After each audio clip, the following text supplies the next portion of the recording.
Bonjour à toutes et à tous, bienvenue dans cette émission L'invité de l'Intelligent TV. Nous recevons ce matin Wilfried Sengo, il est écrivain, auteur de cet ouvrage intitulé Au secours, une pièce de théâtre publiée en 2021 et qui traite de la thématique de la violence faite aux femmes dans le foyer conjugal. Merci de votre fidélité à l'Intelligent TV. Wilfried Sengo, bonjour. Bonjour monsieur. Et merci d'avoir accepté notre invitation. C'est moi qui vous remercie. Je remercie l'Intelligent d'Abidjan et je remercie son directeur. Alors, avant de vous permettre d'aller au secours des femmes qui sont victimes de violences dans les foyers, nous allons vous permettre de regarder avec nous cet élément vidéo qui fait un peu le résumé de votre ouvrage. Merci. Au secours est une pièce de théâtre publiée aux éditions Groupe Yungo Burkina sous la plume de Wilfried Sengo, enseignant certifié des lettres modernes et qui prépare une thèse en doctorat en littérature africaine à l'université Félix Houphouët-Boigny d'Abidjan-Cocody. Cet ouvrage se veut un avant-gardiste des mots dont souffrent les femmes dans leur vie conjugale, notamment les violences physiques. Lucie, jeune fille ambitieuse et très dynamique, a eu la malchance d'épouser Donatien. Ce mariage peu ordinaire fera de Lucie la bonne à tout faire dans ce foyer dont l'existence ne vaut que par les tâches ménagères. Mais par-dessus tout, elle subit diverses formes de violence de la part de son époux, Donatien, aux grandes dames des enfants. Ceux-ci finiront par dénoncer leur père à la police et mettre un terme au supplice de leur mère. Cette œuvre est donc une interpellation à la retenue dans les foyers, car la femme est souvent l'objet d'agressions, tant physiques que verbales. Au secours est une pièce de théâtre composée de 15 parties, écrite sur 137 pages et mise en scène par 12 personnages. C'est le second ouvrage de Wilfried Sengo après Rencontre inattendue, roman publié en 2020 aux éditions Edilivre à Paris. Wilfried Sengo est né le 24 septembre 1988 dans la région du Gontogo, au nord-est de la Côte d'Ivoire. Alors Wilfried, on vient de voir ensemble cet élément vidéo. Vous avez publié cet ouvrage, une pièce de théâtre pour parler des violences conjugales. Alors pourquoi avoir choisi cette thématique? Alors, il faut dire que depuis la crise du coronavirus, j'ai constaté amèrement que certaines femmes dans leur quotidien sont l'objet de violences. Alors, ces diverses formes de violence ne sauraient rester sans critique. Alors, j'ai analysé, j'ai réfléchi et j'ai imaginé l'idée de mettre par écrit ces différentes formes de violence subies par les femmes dans leur vie conjugale. Je pense que le théâtre qui a été le genre littéraire choisi n'est pas anodin parce qu'il représente mieux notre vécu quotidien. Alors, vous avez choisi le théâtre parce que vous estimez qu'il représente mieux notre vécu quotidien. Oui, oui. Sinon, vous auriez dû le faire avec un roman ou une pièce, une œuvre poétique. Oui, j'aurais pu vraiment faire avec une œuvre romanesque ou même poétique pour vraiment représenter. Maintenant, le choix du théâtre n'est pas anodin. Je suis moi-même spécialiste du théâtre. J'ai fait un master en théâtre contemporain à l'université de Cocody. Donc, choisir le théâtre pour représenter un fait et un phénomène de société, pour moi, c'était vraiment la meilleure forme de critique et la meilleure forme de satire de ce phénomène-là. Alors, parler des violences conjugales à l'endroit des femmes, est-ce que c'est l'expression d'un engagement féministe de l'auteur que vous êtes? Oui, c'est un engagement et en même temps un désir de changer les choses. Parce que qu'on le veuille ou non, la femme reste le maillon essentiel de la société. La femme reste un pilier essentiel de notre société. Alors brimer la femme, la violenter, sous aucun prétexte, cela ne doit être admis. Alors parler donc de la femme, c'est parler de l'humanité, c'est parler de l'existence de l'homme. Alors la violence sur toutes ses formes, la violence basée sur le genre ne saurait être tolérée et je ne peux pas voir cette chose et ne pas en parler. Alors dans le cas de cette pièce de théâtre, c'est une dame du nom de Lucie qui est victime de violence conjugale de la part de son époux Donatien. Mais nulle part vous n'évoquez les raisons qui poussent Donatien abattre sa femme. Pourquoi? Est-ce que c'est une manière pour vous de nous faire savoir, de nous faire comprendre que la violence, cette forme de violence, elle est inhérente à l'homme? Alors, c'est vrai, c'est vrai. Je crois que le fait de n'avoir pas évoqué ce qui motive en réalité Donatien est peut-être une lecture qui est faite, une appréciation qui est diversement variée. Sinon, en réalité, chaque coup de violence, chaque acte posé par Donatien est consécutif à la boisson. Alors Donatien s'enivre excessivement et cela influence son action, cela influence sa manière de faire. Mais je pense que la boisson n'est qu'une couverture. En réalité, la violence même est innée et inhérente dans certaines pratiques, dans certaines personnes qui croient que la femme est une chair à canon qu'il va falloir toujours brimer, léser et violenter pour assouvir un quelconque dessein. Donc je pense que dire que Donatien n'a pas de mobile pour pouvoir justifier ses actions n'est en réalité pas tout à fait justifié. Alors donc, mais comment vous expliquez d'une façon générale les violences conjugales à l'endroit de la femme, au-delà de ce que vous venez d'évoquer, qui est la consommation de l'alcool? Je pense que c'est un fait. C'est un fait et ne pas le dire, c'est balayer du revers de la main une réalité, notre réalité. Les violences faites aux femmes sont aujourd'hui une réalité qu'on doit condamner. Lorsque vous voyez un peu la configuration de la pièce, Donatien, au début, il avait une bonne posture, il avait une bonne représentation. C'était le genre d'homme recherché par les femmes. Mais au-delà de cela, la femme qui est en réalité Lucie n'a pas vraiment pris la peine de constater et de remarquer qu'en réalité, cet homme-là, au-delà de l'apparence qu'il montrait, c'est un loup qui cachait vraiment son image. Et par la suite, vous voyez, au fur et à mesure que le vécu quotidien se faisait, on sentait vraiment que c'était autre personne, c'était un individu violent qu'il va falloir vraiment arrêter. Alors, Lucie, malgré les interpellations de ses voisines, ses amis qui lui demandaient d'aller justement à la police pour dénoncer Donatien, ses enfants également lui demandaient d'aller à la police pour dénoncer, ses amis, ses voisines lui demandaient de divorcer d'avec son époux, mais elle ne l'a pas fait. Elle a tenu à rester avec son homme jusqu'au bout. Pourquoi? Comment on explique cette attitude de Lucie? Alors, il faut dire que dans les sociétés africaines en général, on dit toujours que lorsqu'on se marie, c'est pour le meilleur et pour le pire. Ce faisant, la jeune fille qui se marie a déjà cette conception innée en elle. Cela est dû certainement au conseil de sa mère, cela est dû souvent à l'appréhension ou à l'approche générale de la société. Une femme qui n'est pas mariée est mal vue, une femme qui n'est pas mariée n'a pas une bonne perception dans la société. Donc, Lucie, lorsqu'elle vient dans ce foyer-là, elle se dit que je vais tout mettre en œuvre pour que ça marche. Au détriment même de ma vie, il faudrait que ça marche. Et plus loin, elle dira par exemple que j'ai 2 enfants.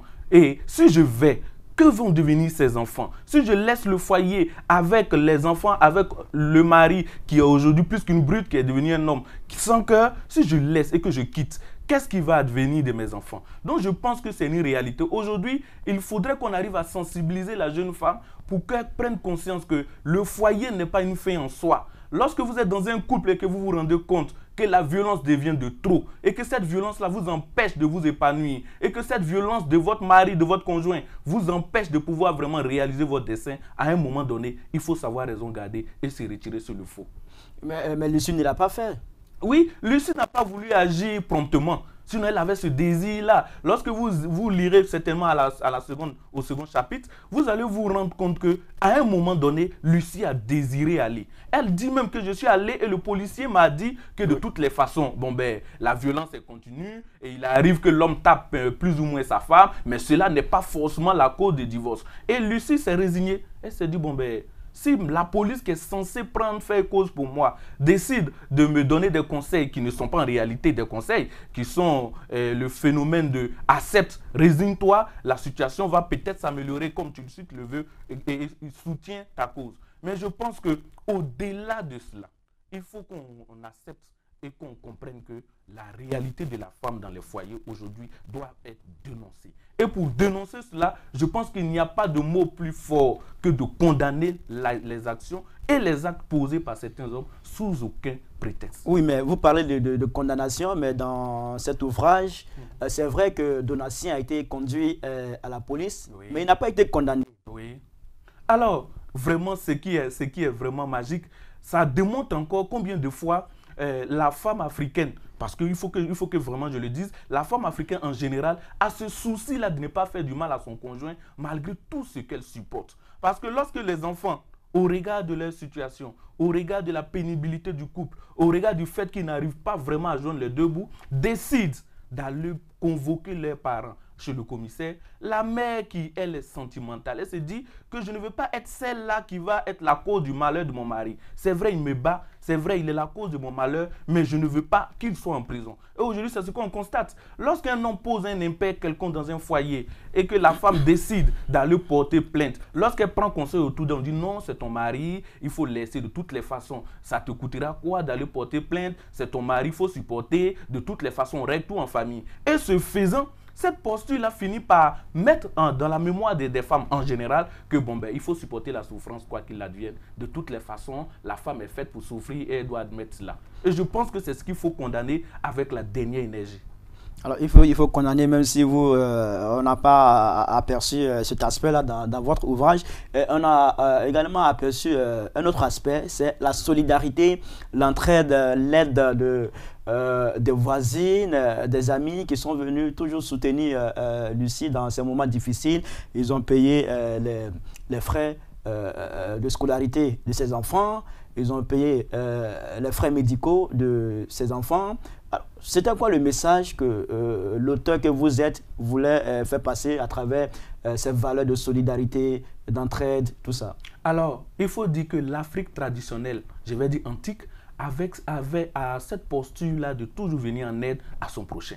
Je le dis sans faux fuyant que l'occidentalisation de notre société a fini par faire perdre certaines valeurs. Il faut qu'on le dise. Lorsque vous voyez votre voisin qui souffre, peu importe ce qui est la cause, vous, voisin immédiat, aviez le souci de venir en aide à ce dernier-là. Et ça, c'est ce qui fait le propre de l'Afrique. C'est ce qui fait le propre de l'Afrique. C'est dommage qu'aujourd'hui, on constate qu'avec cette conception occidentale où c'est chacun pour soi et Dieu pour tous, a fini par avoir vraiment des répercussions négatives sur la perception de nos sociétés et donc à entraver certaines valeurs qu'on avait acquises depuis longtemps. Donc, lorsque les voisines viennent en aide à Lucie, elles ne viennent pas en aide forcément parce qu'elles en ont assez, ou qu'elles ont assez de biens, ou qu'elles ont beaucoup de moyens. Elles viennent en aide parce que c'est une valeur. En Afrique, on a cette promptitude-là à venir en aide à quelqu'un, peu importe son obédience culturelle, régionale ou même politique. C'est ce que j'ai voulu vraiment dénoncer et ce que j'ai voulu relever, pardon, dans cet aspect. Est-ce que c'est le récit d'une histoire dont vous avez été témoin, cette pièce de théâtre? Non, pas forcément, pas forcément. Je pense que lorsque j'ai jeté un regard panoramique sur les faits qui ont émaillé notre existence, surtout dans ces 2 dernières années, j'ai pu donc tirer la conclusion selon laquelle les violences faites aux femmes sont une réalité.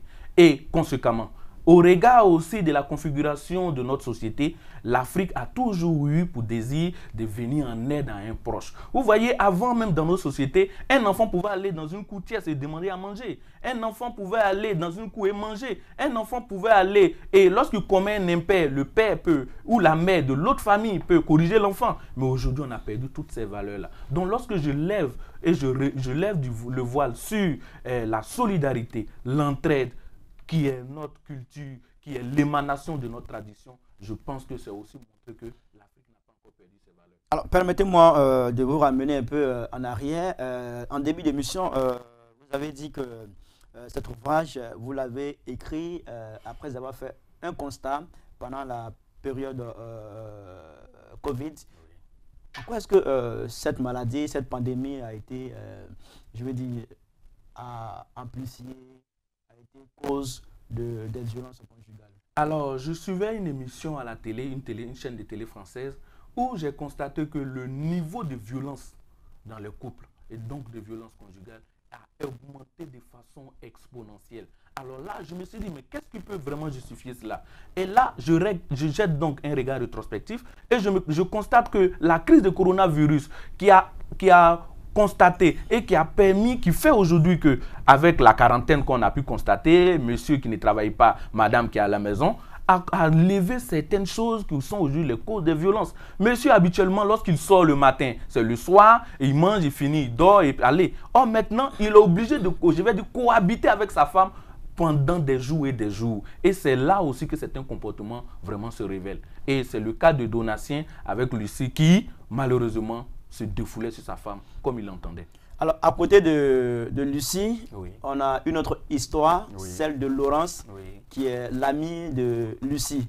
Elle aussi fait l'objet de violences, mais violences, je veux dire, verbales, morales de la part de son mari, Stéphane, qui lui reproche de ne pas lui donner des enfants, alors que c'est Stéphane qui avait des problèmes. Oui.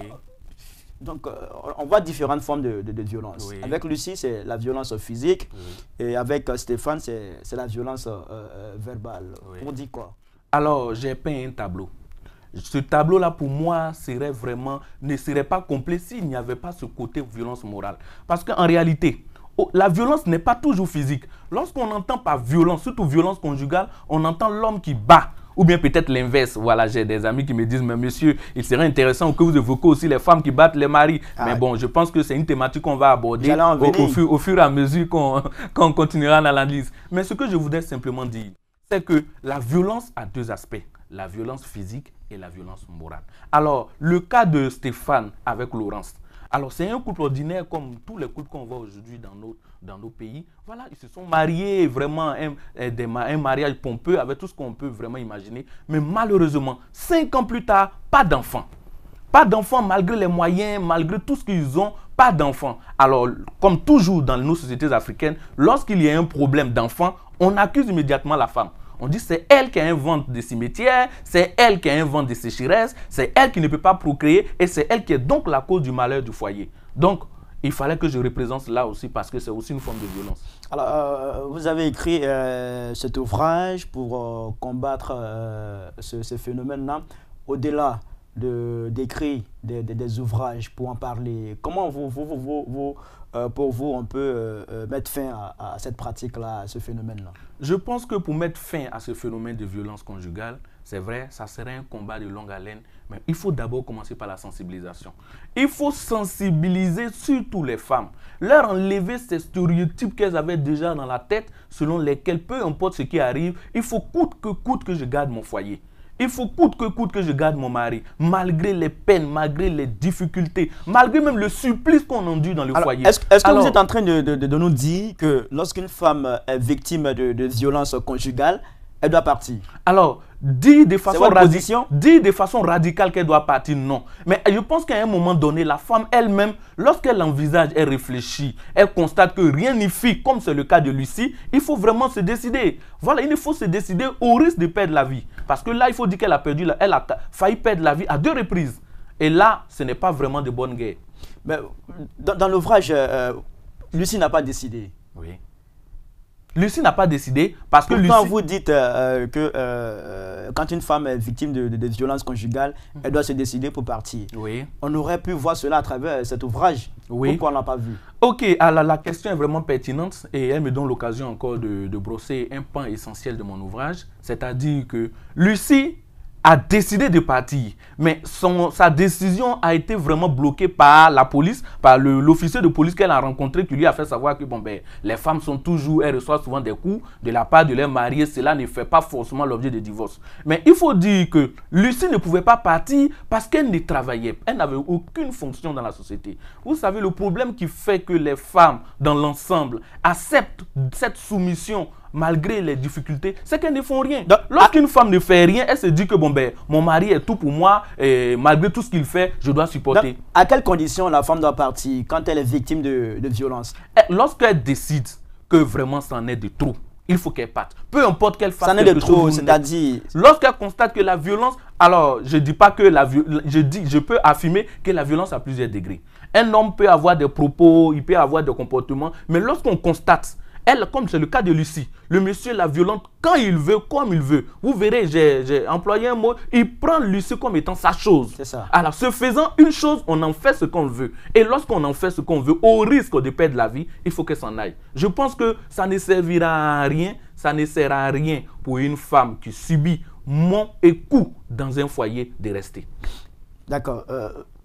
Au secours, c'est votre second ouvrage, après le premier, qui est un roman, Rencontre inattendue. Nous sommes dans une société où on lit très peu. Vous décidez de vous lancer dans l'écriture. Est-ce que vous ne craignez pas de passer inaperçu? La question est vraiment pertinente. Il faut dire que c'est l'une des problématiques majeures en Afrique, c'est qu'on ne lit pas assez.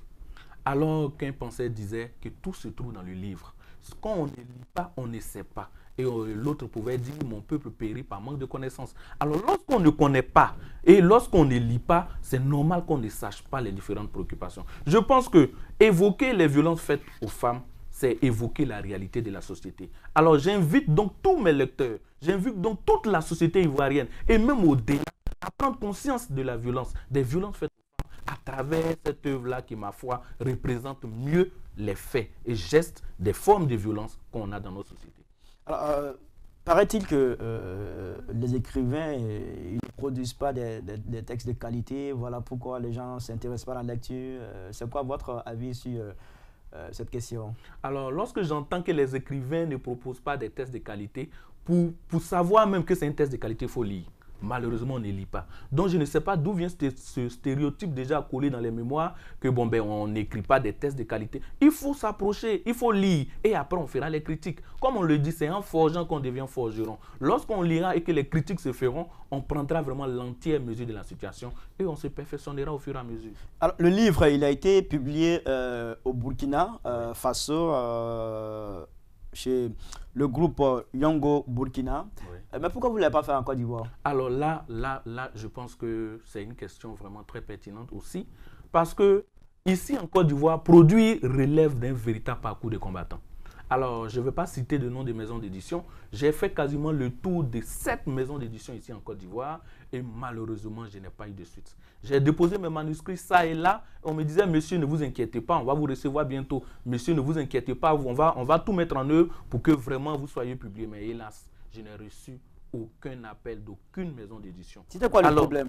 Le problème, c'est que non seulement le coût des maisons d'édition en Côte d'Ivoire est très élevé, on peut vous demander même des coûts exorbitants pour publier ton ouvrage. Et lorsque tu n'as pas les moyens, qu'est-ce que tu fais? Combien comme ça? On peut vous demander combien? Alors là, il y a une maison d'édition qui m'a demandé 700 000 francs pour publier mon œuvre. 700 000 francs, je vous dis, pour publier mon œuvre. Et il fallait que je paye l'intégralité de la somme avant qu'ils entament la publication. Et au Burkina, ça a été fait à combien? Si ce n'est pas indiscret. À un coût vraiment dérisoire, bon, je préfère taire la somme, mais à un coût vraiment dérisoire. Et ce qui m'a permis vraiment et me permet aussi d'inviter les uns et les autres, et aussi les maisons d'édition en Côte d'Ivoire, à revoir. Il y a de jeunes talents en Côte d'Ivoire qui ont des manuscrits, mais à la faute de la cherté du terrain, n'arrive pas vraiment à produire. Sinon, on a des crânes ici en Côte d'Ivoire. Alors, le livre, comment il se porte déjà sur le marché? Disons que j'ai déjà de très bonnes attaches. Comme le livre, le lancement est fait à travers votre télé, que je remercie déjà. J'ai déjà des dédicaces en vue, j'ai déjà des appels. J'ai mon groupe qui est en train de tout mettre en œuvre pour qu'on puisse vraiment honorer tous nos engagements. On a aussi des interviews, ça et là. On a même une cérémonie qu'on va lancer bientôt. Donc, je vous invite aussi à nous accompagner dans cette modeste aventure qu'on juge vraiment très intéressante. Alors, nous sommes pratiquement à la fin de cette émission. D'abord, avant de clore cette émission, c'est quoi la prochaine étape, les perspectives, c'est quoi? Bien, c'est en même temps un appel. Je souhaiterais, s'il est possible vraiment, qu'une maison d'édition ici en Côte d'Ivoire prenne attache avec moi et avec mon groupe pour qu'on puisse vraiment nous faire publier ici dans notre pays. Je pense qu'on est bien que chez soi. Je voudrais vraiment me faire publier ici en Côte d'Ivoire pour aussi valoriser la culture africaine et évoquer aussi nos préoccupations. Merci beaucoup. Alors, merci beaucoup à vous, Wilfried Sengo, d'avoir accepté notre invitation. Merci. Je précise que vous êtes auteur de la pièce de théâtre Au secours, publiée en 2021. Qui traite de la thématique de la violence faite aux femmes dans le foyer conjugal. En tout cas, je vous invite à lire cet ouvrage. C'est très intéressant, très édifiant. On y apprend beaucoup avec l'auteur qui est également enseignant certifié de lettres modernes. Il prépare en ce moment une thèse de doctorat en littérature africaine à l'université Félix Houphouët-Boigny d'Abidjan, Cocody. C'est son second ouvrage après le premier qui a pour titre Rencontre inattendue. C'est un roman. Oui. Brièvement, parler de quoi là-dedans? Alors là, j'évoquais aussi notre réalité. Je faisais la satire de la société africaine en parlant du mariage, en parlant de nos traditions, en parlant des mariages arrangés, etc., etc. Voici un peu de quoi il était question dans Rencontre inattendue, que j'ai publié d'ailleurs encore à Paris, et cela m'est revenu encore très cher. Et c'était en 2020. En 2020, 2020, oui. 2021, pratiquement un an Oui. pour sortir le second. Vous êtes très productif. Hein? Ah, L'inspiration vient d'où? Disons que l'inspiration vient de partout et de nulle part. Voilà, il faut dire que souvent en pleine nuit, je me lève et je me sens inspiré, je gratte quelque chose. Je vous annonce bientôt une autre apparition, une autre parution littéraire. Et c'est là vraiment, pour moi, qu'on permet vraiment de pouvoir redorer l'image de la Côte d'Ivoire en termes de littérature. Alors, Wilfried Senghor, cette fois, c'est fini. Merci beaucoup. Merci d'avoir accepté notre invitation. Merci à vous aussi. Merci à vous aussi d'avoir suivi cette émission. Au secours aux femmes qui sont victimes des violences conjugales. Restez branchés sur l'Intelligente TV qui vient toujours au secours de vous, les Ivoiriens, et même de tous ceux et toutes celles qui suivent cette chaîne de télévision. À très bientôt. Au revoir.